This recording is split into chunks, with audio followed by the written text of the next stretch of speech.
വിദ്യ കൊണ്ടും വിജ്ഞാനം കൊണ്ടും ഒരു സമൂഹത്തെ പുരോഗതിയിലേക്ക് നയിച്ച തൂവെള്ള കൊട്ടാരമാണ് കടലുണ്ടിപ്പുഴയോരത്ത് വിശ്വത്തോളം ഉയർന്നു നിൽക്കുന്ന ദാറുൽ ഹുദ ഇസ്ലാമിക് യൂണിവേഴ്സിറ്റി. ഇസ്ലാമിന്റെ ആദ്യപാഠം പോലുമെത്താതെ അധികാരവർഗത്തിന്റെ നീർച്ചുഴിയിലകപ്പെട്ട് അടിസ്ഥാന വിദ്യാഭ്യാസം പോലും നിഷേധിക്കപ്പെട്ട റിക്ഷവലിച്ചും ചുമടേറ്റിയും ജീവിതം തള്ളി നീക്കുന്ന ജനതയാണത്രേ ഉത്തരേന്ത്യൻ മുസ്ലിങ്ങൾ. ഒരു കാലത്ത് പ്രൗഢിയും പ്രതാപവും നിറഞ്ഞു നിന്നിരുന്ന നവാബുമാരുടെയും സുൽത്താൻമാരുടെയും പിന്മുറക്കാരുടെ നേർചിത്രമാണിത്. അധോഗതിയുടെ കരിനിഴൽ വീണ് വികസനത്തിന്റെ വെളിച്ചം കാണാത്ത ഇത്തരം ഗല്ലികളിലെ ജനങ്ങളെ വിജ്ഞാനം കൊണ്ട് സ്വപ്നം കാണാൻ ദാറുൽ ഹുദ പഠിപ്പിച്ചു. ഇന്ത്യയുടെ വിവിധ സംസ്ഥാനങ്ങളിൽ അറിവിന്റെ ദീപശിഖയേന്തി ദാറുൽ ഹുദ പ്രയാണം തുടരുകയാണ്. 20ലധികം രാജ്യങ്ങളിൽ മതബൗദ്ധിക മേഖലയിൽ പടർന്നുകിടക്കുന്ന ഹുദവികൾ ഇൻഫോസിസ് അടക്കമുള്ള അന്താരാഷ്ട്ര ബഹുമതികൾ കരസ്ഥമാക്കിയിട്ടുണ്ട്. സർവകലാശാല അധ്യാപകർ, മഹല്ല് കോർഡിനേറ്റേഴ്സ്, ഖത്തീബുമാർ, അക്കാദമിക വിചക്ഷണർ തുടങ്ങി വിവിധ മേഖലകളിൽ ദാറുൽ ഹുദ വിദ്യാർത്ഥികളുണ്ട്.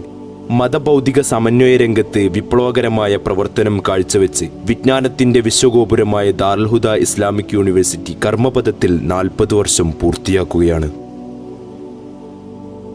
2024 നവംബർ 19 മലപ്പുറം വാര്യംകുന്നത്ത് കുഞ്ഞഹമ്മദ് ഹാജി സ്മാരക ടൗൺ ഹാളിൽ ദാറുൽ ഹുദ 40ാം വാർഷിക റൂബി ജൂബിലി പ്രചരണോദ്ഘാടനവും നേതൃസ്മൃതി സമ്മേളനവും പ്രൗഢമായി സംഘടിപ്പിച്ചു. വൈകിട്ട് 5 മണിക്ക് പി ഇസ്ഹാഖ് ബാഖവിയുടെ പ്രാർത്ഥനയോടെ തുടങ്ങിയ പരിപാടിക്ക് സി യൂസുഫ് ഫൈലി അധ്യക്ഷനും P V Abdul Wahab MP മുഖ്യാതിഥിയുമായി. സംഘ് പരിവാർ ശക്തികൾ വളഞ്ഞിട്ട് ആക്രമിക്കുമ്പോൾ ദിശാബോധത്തോടെയും ഐക്യത്തോടെയും നാം മുന്നേറണമെന്ന് ആവശ്യപ്പെട്ടു. ദാറുൽ ഹുദ വിദ്യാർത്ഥി അബൂബക്കർ ഷാദ് സ്ഥാപന നേതാക്കളെ സ്മരിച്ചു.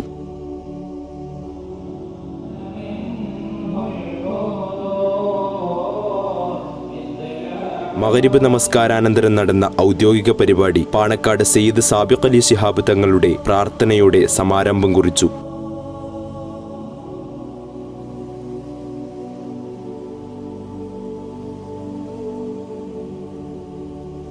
വാഴ്സിറ്റി ചാൻസലർ പാണക്കാട് സയ്യിദ് സാദിഖ് അലി ശിഹാബ് തങ്ങൾ ഉദ്ഘാടന കർമ്മം നിർവഹിച്ചു. പരിപാടിയുടെ ഔപചാരികമായ ഉദ്ഘാടനം അല്ലാഹുവിന്റെ തിരുനാമത്തിൽ നിർവഹിക്കുന്നു. സമീപകാലത്ത് വിവാദങ്ങൾ കൊണ്ട് സമൂഹത്തെ ഭിന്നിപ്പിച്ച് ഫാസിസ്റ്റ് ശക്തികൾക്ക് ഊർജം പകരുന്ന ചിലരുടെ ദുഷ്പ്രവണതകൾക്കെതിരെ തങ്ങൾ ശക്തമായ താക്കീത് നൽകി. എന്നാൽ നമ്മുടെ ഭിന്നത ഉണ്ടാകുമ്പോൾ അതിലൂടെ നേട്ടം ഉണ്ടാക്കാൻ കഴിയുന്ന ആർക്കാണ്? ഫാസിസ്റ്റുകൾക്ക് മാത്രമാണ്. അവർക്ക് മറ്റു മരുന്നൊന്നും ആവശ്യമില്ല, മറ്റു പ്രചാരണങ്ങളും അവർക്ക് ആവശ്യമില്ല. അവരധികാരത്തിൽ വന്നതൊക്കെ ജനങ്ങളെ ഭിന്നിപ്പിച്ച് അതിൽ നിന്ന് മുതലെടുത്ത്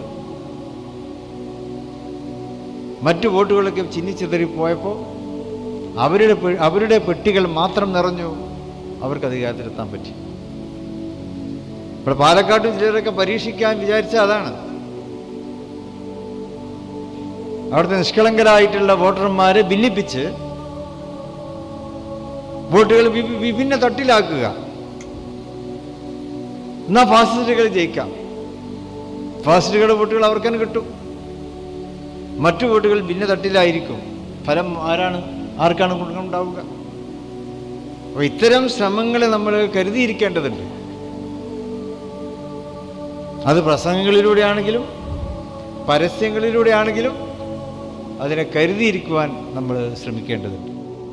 vice chancellor doctor Bahauddin Muhammad Nadwi Darul ഹുദയുടെ 40 വർഷത്തെ അക്ഷരപ്രയാണവും സ്ഥാപന ലക്ഷ്യവും വിശ്വത്തോളം വളർന്ന പ്രവർത്തനങ്ങളുടെ ബൗദ്ധിക ശക്തിയായി നിലകൊണ്ട MM ബഷീർ മുസ്ലിയാരുടെ ദീർഘവീക്ഷണവും വിശദീകരിച്ച് അർത്ഥഗർഭമായ അധ്യക്ഷ ഭാഷണം നടത്തി. ലക്ഷ്യമെന്താ? ആധുനിക ലോകത്തിന് മാർഗദർശനം നൽകാൻ പര്യാപ്തരായ യുവ പണ്ഡിതന്മാരെ സജ്ജരാക്കുക.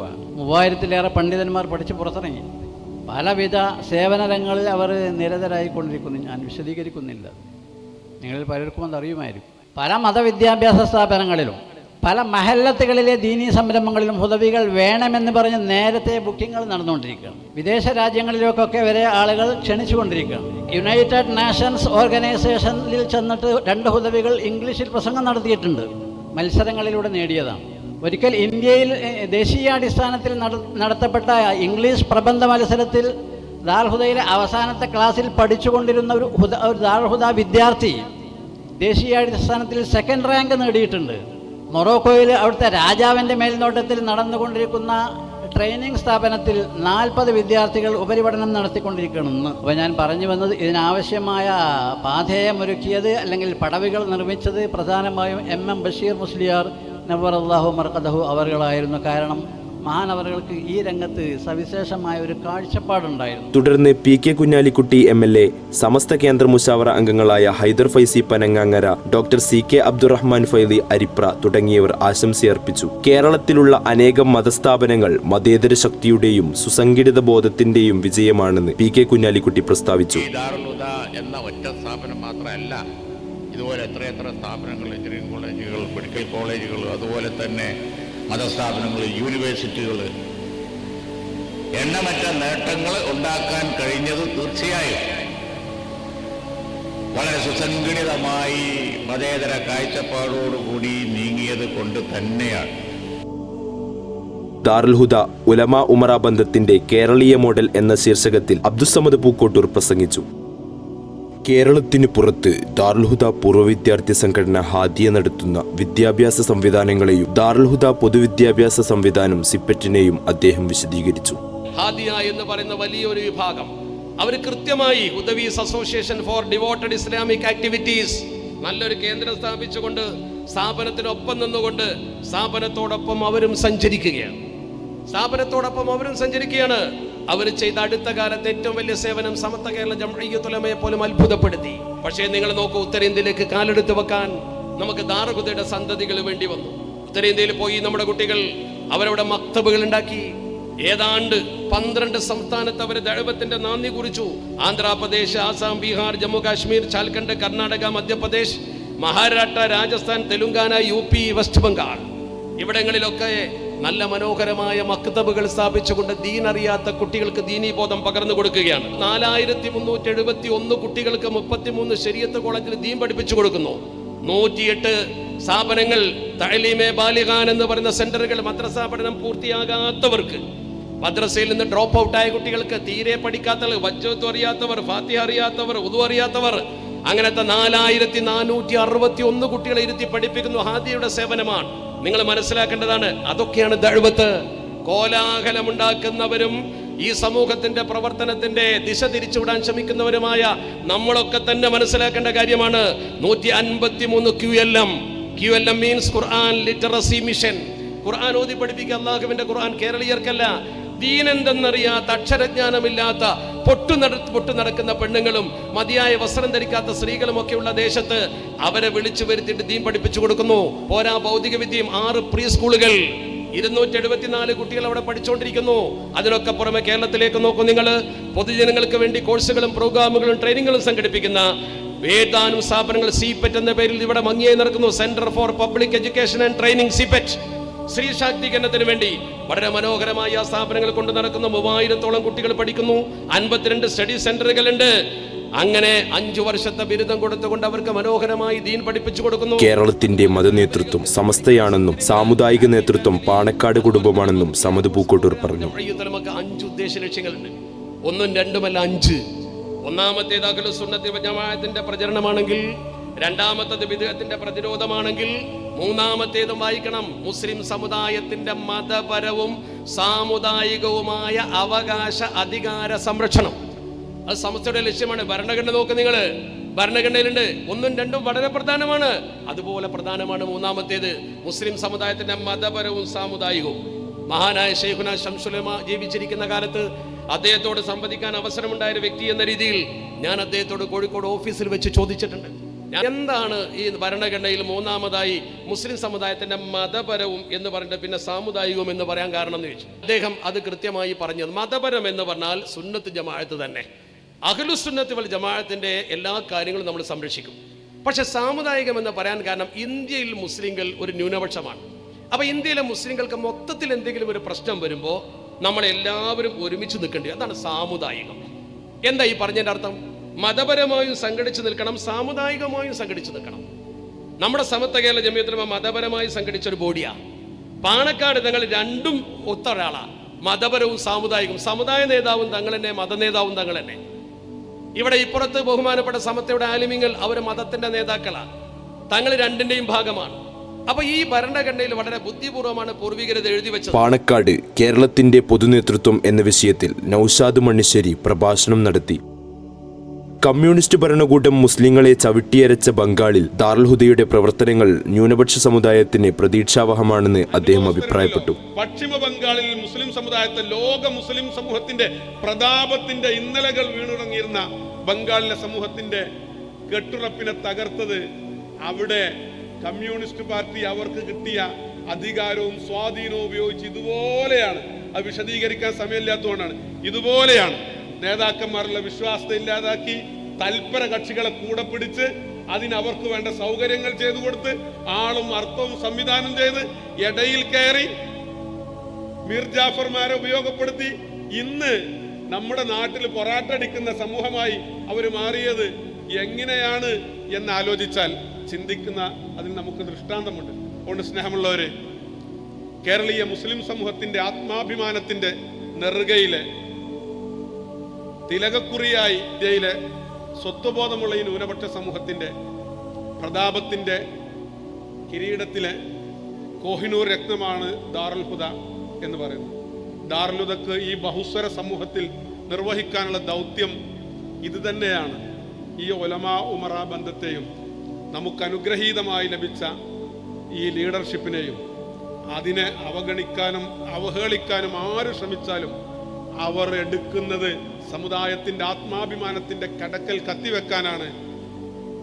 അതിനെതിരായ ഭൗതികമായ, അതിനെതിരായ കൃത്യമായ പ്രതിരോധം തീർക്കാൻ നമുക്ക് കഴിഞ്ഞിട്ടുണ്ട്. ദാറുൽ ഹുദയുടെ സ്ഥാപക നേതാക്കളെ അനുസ്മരിച്ച് ഡോക്ടർ സുബൈർ ഹുദവി ചേകന്നൂർ നടത്തിയ പ്രസംഗം അർത്ഥവത്തായിരുന്നു. സമസ്തയുടെ ജനറൽ സെക്രട്ടറി പദവി അലങ്കരിക്കുമ്പോഴും വിനയത്തിന്റെ സാത്വിക ജീവിതം നയിച്ച ഷെയ്ഖുന ചെറുശ്ശേരി സൈനുദ്ദീൻ മുസ്ലിയാരെ കുറിച്ച് അദ്ദേഹം വാചാലനായി. സമസ്തയുടെ പത്രത്തെക്കുറിച്ചും എഞ്ചിനീയറിംഗ് കോളേജിനെക്കുറിച്ചും ഷെയ്ഖുനായുടെ കാഴ്ചപ്പാടിനെ വ്യക്തമായ ഭാഷയിൽ സുബൈർ ഹുദവി അവതരിപ്പിച്ചു. ആ ഒരു വിനയം, ആ ഒരു ലാളിത്യം ഡൽഹിയിൽ ഉസ്താദ് കാണാൻ വേണ്ടി വന്നു. ഞങ്ങൾ ഒരുപാട് ആളുകൾ ഉണ്ടായിട്ടും ഉസ്താദ് അറിയിക്കാതെയാണ് വന്നത്. ഉസ്താദ് ഉണ്ടെന്നറിഞ്ഞ് ഞങ്ങൾ ചെന്നപ്പോൾ നിസാമുദ്ദീൻ ദർഗയിൽ ഒറ്റക്ക് നിന്ന് ദുആ ചെയ്യുന്നുണ്ട്. പുറത്ത് കൂടെ വന്ന ആൾ നിൽക്കുന്നുണ്ട്. ഉസ്താദ് ഇങ്ങനെ പുറത്ത് വരികയാണ്, ഒരു കവറും പിടിച്ചിട്ട്. എവിടേക്കാ പോകേണ്ടതെന്ന് തീരുമാനിച്ചിട്ടില്ല. ഇന്ന് ഉസ്താദ് റൂമിൽ പോവല്ലേ എന്ന് ചോദിച്ചു. ഞാനന്ന് ജവഹർലാൽ നെഹ്റു യൂണിവേഴ്സിറ്റിയിലെ ഹോസ്റ്റലിലെ ചെറിയ ഒരു റൂമിൽ, ഫാമിലി ഹോസ്റ്റലിൽ താമസിക്കുകയാണ്. ഫാമിലി റൂമുണ്ട്, പോവല്ലേ എന്ന് ചോദിച്ചു. ഉസ്താദ് പോവാന്ന് പറഞ്ഞു. എനിക്ക് ബേജാറായി. ഞാൻ അങ്ങനെ പറഞ്ഞു നോക്കിയെന്ന്. ഉസ്താദ് വരിക എന്നുള്ളത് എനിക്ക് ബേജാ, കാരണം ഒറ്റ റൂമാണുള്ളത്. ഞാൻ പെട്ടെന്ന് വന്ന് എൻ്റെ ഒരു സുഹൃത്ത്, പൂട്ടിക്കിടക്കുന്ന സുഹൃത്തിൻ്റെ തൊട്ടടുത്തുള്ള റൂം ഞാൻ അറേഞ്ച് ചെയ്തു. ഉസ്താദ് അവിടെ വന്നിട്ട് താമസിച്ചു. 2 ദിവസം ജവഹർലാൽ നെഹ്റു യൂണിവേഴ്സിറ്റിയുടെ ക്യാമ്പസിൽ താമസിച്ചു. അവിടെയുള്ള മലയാളി മുസ്ലിം വിദ്യാർത്ഥികളും ചില മുസ്ലിം സുഹൃത്തുക്കളും ഒരുമിച്ച് കൂടി റൂമിൽ 10-25 ആളുകൾ ചെറിയൊരു ഇടുങ്ങിയ റൂമിൽ ഒരുമിച്ച് കൂടി 2-3 മണിക്കൂറോളം ഉസ്താദ് അവരോട് സംസാരിച്ചു. ഉസ്താദ് അവരോട് പറഞ്ഞത്, നിങ്ങൾ ഇങ്ങനെ ഒരു ക്യാമ്പസിൽ താമസിക്കുമ്പോൾ ഒരു 5 വക്ത് നിസ്കാരം എങ്ങനെയെങ്കിലും നിങ്ങൾ നിർവഹിക്കണം. അങ്ങനെയുള്ള വളരെ ബേസിക്കായ അത്ഭുതകരമായ ഒരുപാട് ഉപദേശങ്ങൾ തന്നു. അന്ന് ഉസ്താദ് എഞ്ചിനീയറിംഗ് കോളേജ് തുടങ്ങുന്നതുമായി ബന്ധപ്പെട്ട ചർച്ചകൾ ഉസ്താദ് ക്ലാസ്സിൽ വളരെ രസകരമായി അവതരിപ്പിച്ചിരുന്നു. അപ്പോൾ ഉസ്താദ് പറഞ്ഞത്, എനിക്ക് പലപ്പോഴും ഞാൻ ചോദിച്ചിട്ടുണ്ട്, ഒരു എഞ്ചിനീയറിംഗ് കോളേജ് തുടങ്ങിയാൽ അവിടെ ആൺകുട്ടികളും പെൺകുട്ടികളൊക്കെ ഇങ്ങനെ നടക്കുന്നുണ്ടാകും. അപ്പോൾ ആൾക്കാർ ചോദിക്കൂലേ, സമസ്തല്ലപ്പാ നടക്കണമെന്ന് ചോദിക്കൂലേ എന്ന് ഉസ്താദ് ഇതുമായി ബന്ധപ്പെട്ട ചർച്ചയിൽ പറഞ്ഞതായി ഓർക്കുന്നു. പത്രവുമായി ബന്ധപ്പെട്ട ചർച്ചയിൽ ഉസ്താദ് പറഞ്ഞത്, സമസ്ത പത്രം തുടങ്ങിയതുപോലെ എന്ന് ആളുകൾ പറയുന്നൊരു സാഹചര്യം ഉണ്ടാകരുത് എന്ന് വന്യരായ ചെറുശ്ശേരി ഉസ്താദ് പറഞ്ഞതായി ഓർക്കുന്നു. റൂബി ജൂബിലി പ്രചാരണാർത്ഥം ഹാദിയ സംഘടിപ്പിക്കുന്ന വാമിനോ പ്രചാരണ യാത്രയെക്കുറിച്ച് സുഹൈൽ ഹുദവി വിളയിൽ വിശദീകരിച്ചു. ദാറുൽ ഹുദയുടെ 40ാം വാർഷികത്തിന്റെ ഭാഗമായുള്ള സംസ്ഥാനതല പ്രചരണ സംഗമത്തിലാണ് നമ്മൾ പങ്കെടുത്തുകൊണ്ടിരിക്കുന്നത്.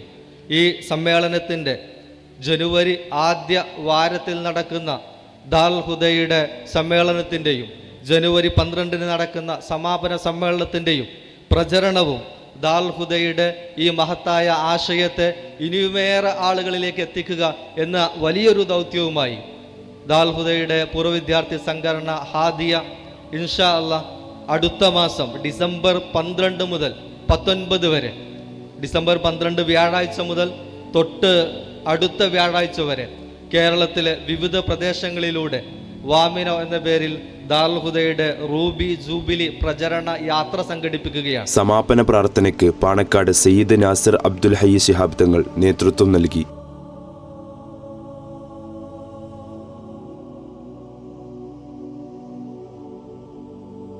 CH Thwayyib Faizy Puthuparamba, KM Saidalavi Haji Pulikkode, BSK Thangal Edavannappara, Moideen Faizy Puthanazhi, Abdurahman Faizy Pathiramanna, Abdul Gafoor Qasimi Kundoor, Liyauddeen Faizy Melmuri, C Yusuf Faizy Melmuri, KA Rahman Faizy Kavanoor, Hasan Saqafi Pookkottur, Abdul Khader Faizy Kunnumpuram, Hamza Haji Moonniyur, Saleem Edakkara, Shahul Hameed master Melmuri, Hussain Musliyar Pookkottur, Abdurahman master Paruvamanna, Abdul Khader Faizy Kunnumpuram തുടങ്ങിയവർ സംബന്ധിച്ചു.